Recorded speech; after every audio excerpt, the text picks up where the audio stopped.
Ever been in a debate, a discussion, or even just a casual conversation where everything sounds perfectly logical on the surface?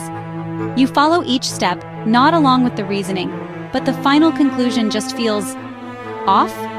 Something feels amiss, like a piece of the puzzle is missing, or perhaps doesn't quite fit. That's your brain, your intuition, sensing a logical fallacy at work. It's a mental alarm bell ringing softly in the background. Sometimes it's not you missing something, not a gap in your understanding. It's someone, perhaps unknowingly, perhaps deliberately, using a sneaky trick, a deceptive tactic.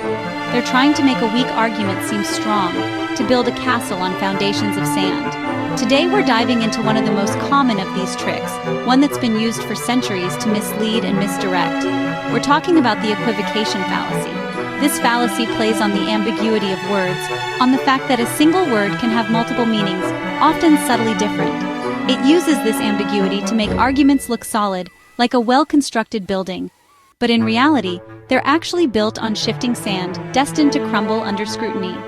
Learning to spot it, to recognize when someone is equivocating, is like putting on glasses. It allows you to see clearly, to reveal hidden flaws and inconsistencies in everyday reasoning, in political discourse, and even in your own thinking. It's not about winning arguments at all costs, about scoring points in a debate. It's about seeking truth, about understanding the world around us, and cutting through the fog of misinformation and manipulation. By the end of this exploration, you'll be able to spot, to identify with confidence, when someone's playing fast and loose with their terms, when they're subtly shifting the meaning of words to suit their agenda. So let's sharpen our wits, hone our critical thinking skills, and get started on this journey of discovery.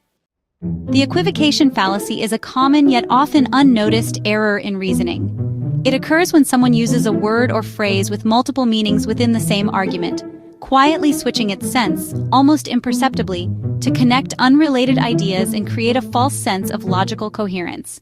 It's a subtle manipulation of language that can lead to flawed conclusions. It's a linguistic sleight of hand. The argument looks logical on the surface, but a key word subtly changes meaning midstream, diverting the flow of reason. Like a river changing course, the argument veers off track without the listener realizing it. To illustrate this, let's consider an example. All banks are beside rivers. The place I keep my money is a bank. Therefore, my money is beside a river. It sounds almost reasonable at first glance, doesn't it? But let's break down why it's not. The trick? Bank means riverbank, the natural slope beside a body of water, in one premise. But it means financial institution, a place for storing money, in the other. These are two completely different meanings of the same word. Our brains process language quickly, often relying on context and assumptions, so we often miss these subtle shifts in meaning. We tend to fill in the gaps without consciously analyzing each word.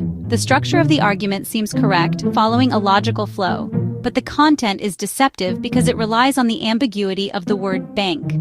The pattern is always the same. A word is introduced with one meaning, establishing a particular context, then used differently later, often subtly, to create a connection that doesn't actually exist. The conclusion only works if you ignore the switch in meaning and accept the false connection. It's a bait and switch for ideas, luring you in with one concept and then swapping it out for another without you noticing. To defend against it, always ask yourself, does this word mean the same thing here as it did before? Has its meaning subtly shifted within the argument? Spotting this subtle shift in meaning is your best defense against intellectual trickery and flawed reasoning. Let's see how this plays out in philosophy, where careful analysis of language is paramount. Philosophy loves big, slippery words, like freedom. In politics, freedom means liberty from external control. In existentialism, it's about personal responsibility for creating meaning. The equivocation fallacy appears when someone blurs these meanings. For example, existentialists say we're fundamentally free, so any government regulation violates our freedom. The argument starts with existential freedom, then jumps to political freedom, pretending they're the same. The conclusion doesn't follow. These are two different concepts. Mixing them creates the illusion of depth, but it's logically hollow. The meaning of life is another word ripe for equivocation. Meaning can refer to a cosmic purpose or to personal fulfillment. Some argue, science shows there's no cosmic meaning, so life has no meaning at all. This slides from cosmic to personal meaning without notice. The absence of a grand purpose doesn't erase our ability to create personal meaning. The argument uses the lack of one kind of meaning to dismiss the other. To think clearly, we must separate these definitions. Ask, are we talking about cosmic meaning or personal meaning? Clarity here keeps us from drawing bleak, unsupported conclusions. Philosophy depends on clear definitions. If words shift meaning mid-argument, the whole discussion collapses. Two people might debate justice, one thinking punishment, the other thinking fairness, without realizing they're talking past each other. Defining terms is an act of intellectual honesty. It prevents equivocation and keeps debates productive. This isn't just for philosophers. It's vital for anyone tackling big questions. Asking, what do we mean by that, cuts through confusion. In a world full of persuasive but slippery language, demanding clear definitions is your best tool. It's the foundation of good thinking. Let's test your skills, shall we? Sharpen your mind and prepare to dissect a complex argument with a thought experiment. We're going to delve into the realm of logic, but be warned, this one's a bit twisted. Imagine Dr. Smith arguing, a prominent figure known for their controversial stances. The law of nature says the strong survive. It's a brutal, unforgiving reality where only the fittest endure. Humans are subject to nature's laws. We are, after all, part of the natural world, bound by its principles. So we should ignore ethical rules that protect the weak. A shocking conclusion, isn't it? It challenges our fundamental beliefs about morality and compassion. What's the slippery word? The one that allows this flawed reasoning to masquerade as sound logic. Law. It's a seemingly simple word, but its ambiguity is the key to unlocking this logical puzzle. At first, law means a scientific description, a principle that governs the physical world, how nature works. It's about gravity, thermodynamics, and the intricate dance of ecosystems. In the conclusion, law shifts to a moral rule, a set of guidelines for human behavior. How we ought to behave. This is about justice, fairness, and the principles that underpin a civilized society. The argument conflates a descriptive law, with a prescriptive one, something that, just because nature works a certain way, with its inherent competition and struggle, doesn't mean we should act that way. Our capacity for empathy and reason allows us to transcend the limitations of the natural world. This equivocation invalidates the argument. It's a classic example of how a subtle shift in meaning can lead to a completely flawed conclusion.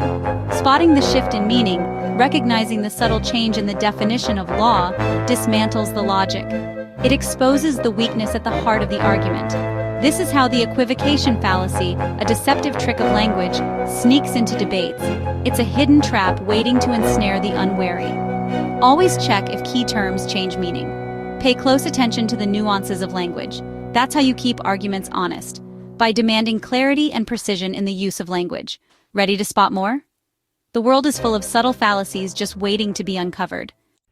We've explored how equivocation can make nonsense sound profound, from banks by rivers to debates about freedom and meaning. The key to resisting this trick is simple. Define your terms. Ask, are we using this word the same way throughout? This habit brings clarity to any discussion, especially on big ideas. It sharpens your thinking and helps you see the true structure of arguments. You don't have to nitpick every word, but when it matters, demand precision.